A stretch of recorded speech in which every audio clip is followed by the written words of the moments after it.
नमस्कार। आज हम करेंगे अपना टॉपिक परिमेय संख्याओं का संख्या रेखा पर निरूपण। परिमेय संख्याएं सबसे पहले क्या होती हैं, मैं उसके बारे में आपको एक बार फिर से बता देती हूँ। देखिए बच्चों, हमारी प्राकृतिक संख्याएं होती हैं जो कि 1 से शुरू होती हैं। 1, 2, 3, 4, 5, 6, 7, 8 और अनगिनत, जहाँ हम गिन भी नहीं सकते। तो इसमें आप देख रहे हैं कि 1, 2, 3 है, लेकिन 0 इसमें नहीं है। जब 0 प्राकृतिक संख्या में इंक्लूड हो जाए तब हम उसे बोलते हैं पूर्ण संख्याएं, यानी कि होल नंबर्स। अब प्राकृतिक नंबर और पूर्ण संख्याएं, होल नंबर, नेचुरल नंबर, इनके बाद में अब आते हैं आपके इंटीजर्स, पूर्णांक, जो कि हमने क्लास 6 में किए हुए हैं। पूर्णांक क्या होते हैं कि 0, 1, 2, 3, 4, 5, 6, 7, 8, तो ये सब धनात्मक संख्याएं हैं। इसके बाद नीचे या पीछे जाने वाली संख्याएं, जैसे कि एक पीछे, एक आगे का मतलब तो हो गया प्लस, एक पीछे का अर्थ हो गया -1। तो पीछे जाने वाली संख्याएं या नीचे जाने वाली संख्याएं या हानि में जाने वाली संख्याएं, वो भी इंक्लूड करना ज़रूरी है। तो इंटीजर्स का अर्थ हो गया कि उसमें प्लस की संख्याएं भी है, 0 भी है और माइनस भी है। अब यहाँ एक देखने वाली बात है कि 1, 2, 3 इस तरह की संख्याओं में इनकी जो मध्य की संख्याएं हैं वो कहीं पर भी इंक्लूड नहीं की गई हैं। तो उन मध्य की संख्याओं के लिए परिमेय संख्याएं बनाई गई। तो परिमेय संख्याएं कौन सी संख्याएं होती हैं जिनको हम P/Q की फॉर्म में उसे लिख सकते हैं, और जो Q है वो Q 0 नहीं होना चाहिए। इसके एग्जाम्पल देख सकते हैं, जैसे कि 2/3, -1/2, इसमें प्लस के भी हैं माइनस के भी हैं, लेकिन हर, ऊपर अंश है नीचे हर है, हर कभी भी हमें 0 यहाँ पर नहीं दिखाई देगा। तो यहाँ परिमेय संख्याएं 2 प्रकार की होती हैं। एक तो होती है उचित परिमेय संख्याएं, मतलब प्रॉपर रेशनल नंबर्स। दूसरे होते हैं हमारे इम्प्रॉपर रेशनल नंबर्स। तो जो प्रॉपर रेशनल नंबर वो होते हैं जिनका अंश हर से छोटा होता है, अंश हर से छोटा है। तो ये यहाँ पर ये सारे उचित हमारी परिमेय संख्याएं हैं। अब दूसरे होते हैं जिसमें अंश बड़ा होगा और हर हमारा कैसा होगा, छोटा होगा। तो ये हमारी सारी अनुचित परिमेय संख्याएं हैं। अब सवाल उठता है, क्या हम अनुचित परिमेय संख्याओं को उचित परिमेय संख्या बना सकते हैं? हाँ, बना सकते हैं। कैसे? उसके लिए हमें इसे भाग करना होगा। जैसे कि 17/6 है, तो 17 को मैंने 6 से भाग किया, तो 6 दूनी 12। अब जो यहाँ जो मेरा भागफल आया है 2, उसे होल नंबर लिख लिया। 5 जो शेष है उसे ऊपर लिखा, और जो हमने भाग किया था जिस नंबर से, उसे नीचे लिख लिया। 2 सही 5/6, तो 2 हमारा पूरा है और 5/6, तो अब ये हमारा उचित परिमेय संख्या के रूप में हमने इसे लिख दिया। अब इसके बाद हमारा जो अगला टॉपिक आता है वो है कि परिमेय संख्याओं को, अब आपने जान लिया कि परिमेय संख्या क्या होती है, कि ये प्राकृतिक, पूर्ण और इंटीजर्स मतलब पूर्णांक, इनके बाद वाली संख्याएं होती हैं, और इन्हें P/Q की फॉर्म में लिख सकते हैं, और Q हमारा 0 इसमें नहीं होना चाहिए।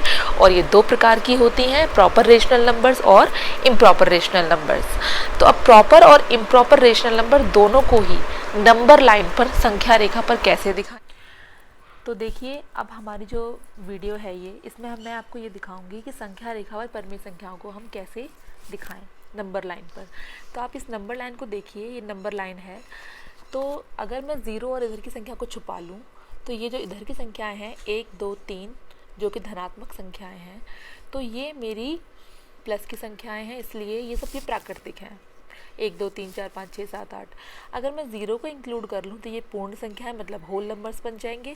और अगर मैं -1, -2, -3 मतलब पीछे की संख्याओं को भी मैं इसमें ऐड कर लूँ, तो ये मेरी इंटीजर नंबर लाइन बन गई, मतलब ये इंटीजर नंबर लाइन है।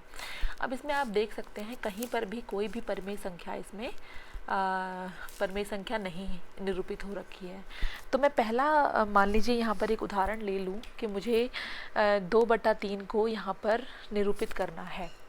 तो निरूपित करने के लिए 2/3 को पहले तो हम चिन्ह देखते हैं कि चिन्ह कैसा है, प्लस है या माइनस है। तो प्लस या माइनस, धनात्मक ऋणात्मक, ये कैसे हैं ये चेक करना भी बहुत ज़रूरी है। तो जैसे मान लीजिए दोनों जगह अगर माइनस लगा हुआ है, अंश में भी हर में भी, तो इस माइनस से ये माइनस हट जाता है, तो ये धनात्मक ही माना जाएगा। लेकिन अगर हर में या अंश में कहीं एक जगह अगर माइनस होगा तो ये ऋणात्मक माना जाएगा। हर का माइनस ऊपर चला जाता है तो ये ऋणात्मक होगा।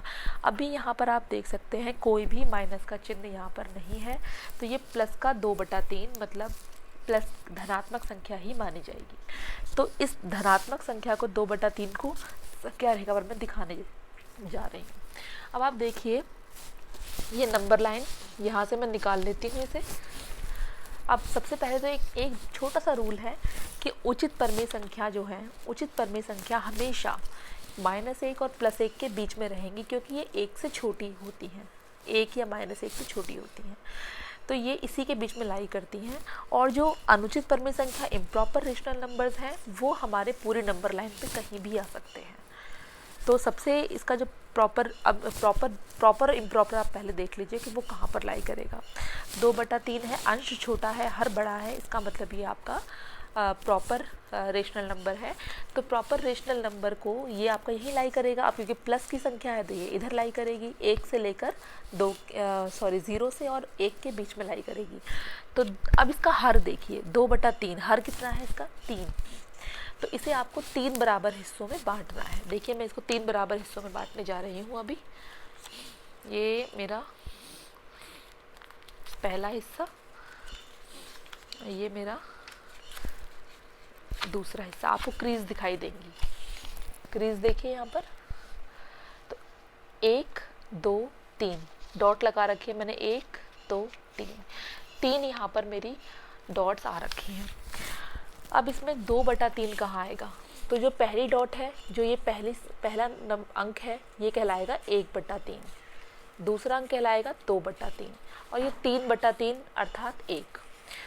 तो ये जो दूसरे नंबर का मेरा चिन्ह आया, यही मेरा 2/3 को दर्शाएगा। मैं यहाँ पर लिख देती हूँ 2/3। तो 2/3 मेरा संख्या रेखा पर कहाँ आया देख रहे हैं आप, क्योंकि मैंने 3 हिस्से किए, 1 2 3 और ये मेरा इस पर दर्शा गया। तो परमेय संख्या आपकी इस पर आ गई। अब एक और एग्जाम्पल लेते हैं, माइनस का 1/2, माइनस का 1/2। तो अब क्योंकि ये ऋणात्मक है तो ये आपका इधर लाई करेगा, 0 और -1 के बीच में। तो सिंपली इसके हर में 2 लिखा हुआ है, तो मैं इसको 2 पार्ट्स में यहाँ पर बांट दूंगी। मैंने इसको 2 पार्ट्स में मोड़ दिया कागज़ को। तो -1 और 0 के बीच में कितने हिस्से बन गए? पहला हिस्सा, दूसरा हिस्सा, इस लाइन की वजह से बना है। तो यही इसमें क्या कहलाएगा? यही आपका पहला है 1/2, ये आपका 1/2 कहलाएगा। कौन सा? माइनस का, ऋणात्मक। तो आपने अभी देखा, इसी प्रकार आप 3/8 अगर आपको दिखाना है तो मेरे पास एक और नंबर लाइन है, मैं दिखा सकती हूँ आपको। 3/8 है, तो क्योंकि प्लस का है तो 0 और +1 के बीच में लिया, और मैंने इसके देखिए छोटे छोटे 8 हिस्से कर रखे हैं, दिख रहे हैं आपको? मैं लाइंस बना के शो कर देती हूँ आपको कि मैंने 8 हिस्से किए हैं इसके।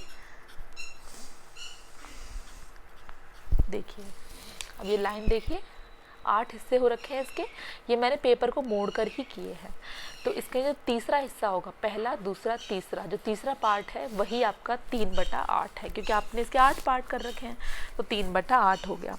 अब आते हैं अनुचित परमेय संख्याओं पर। तो अनुचित परमेय संख्याओं में पहले तो उसे प्रॉपर बनाइए, कैसे? भाग करके। जैसे कि आपको दिखाई दे रहा होगा, 17/6 को मैंने भाग किया, तो जो भागफल आया वो आपका पूर्ण संख्या होगा। तो 17/6 में जब आपने भाग किया तो 6 दूनी 12 पे गया, 2 पे गया, और ये प्लस की संख्या है, देखिए प्लस की है, तो ये आपका जाएगा पहले 2 के आगे, है ना। और आपका शेष कितना आया? 5, और 5/6, ये बन गई 5/6 प्रॉपर संख्या। तो आपको इसे 6 भागों में विभक्त करना है। पहले तो 3 भागों में करिए, बराबर बराबर। तो मैं 3 भागों में करती हूँ, 1 2 3। देखिए 3 हिस्से हो गए इसके, 1 2 3। अब इन्हें और इनमें से आधा आधा कर दीजिए, मोड़ कर ही कर रही हूँ मैं। तो ये मैंने 1, इसको भी मैंने आधा किया, और इसको भी मैंने इसमें से आधा किया। अब देखिए इसके 6 हिस्से बन गए हैं। देखिए अब इसके कितने हिस्से बन गए? 6, 1 2 3 4 5 6। और मुझे कौन सा चाहिए था? 5वां हिस्सा चाहिए। 1 2 3 4 5, मुझे 5वां हिस्सा चाहिए। तो ये मेरा 5/6 कहलाएगा। लेकिन किसके बाद वाला? किसके बाद है 5/6? 2 के बाद, तो ये कहलाएगा 2 सही 5/6। तो ये हमने एक इम्प्रॉपर रेशनल नंबर को भी संख्या रेखा पर निरूपित किया है। तो ये मैंने आज आपको बताया कि प्रॉपर रेशनल नंबर और इम्प्रॉपर रेशनल नंबर्स दोनों को ही हम लोग कैसे संख्या रेखा पर दिखा सकते हैं। Thank you so much.